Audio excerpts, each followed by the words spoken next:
আসসালামু আলাইকুম বন্ধুরা, দেখুন আজকে আমি বাঁধাকপির পেঁয়াজি বানাবো। কিভাবে বানাই আপনারা দেখতে থাকুন।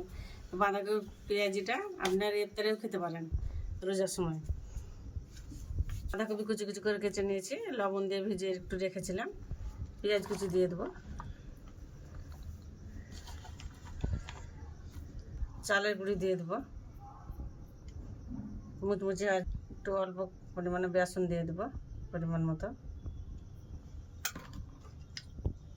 এখানে আদা রসুন বাটা আছে, পেঁয়াজ আছে, এখানে লঙ্কা বাটা নিয়েছি, লঙ্কা গুঁড়ো, জিরে গুঁড়ো, হলুদ গুঁড়ো, জিরে গুঁড়ো, ধনে গুঁড়ো দিয়ে দেবো। পড়ে গেল না, উল্টা পাল্টা কুচি নিয়েছি দিয়ে দেবো। ধনে পাতা কুচি দিয়ে দেবো।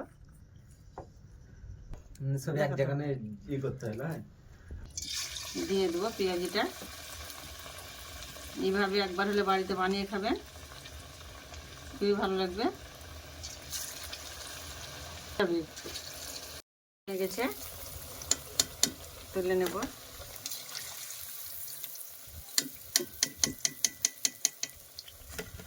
বন্ধুরা, আমার রান্না যদি ভালো লেগে থাকে সাবস্ক্রাইব করবেন, একটা লাইক করবেন আর আমার পাশে থাকবেন।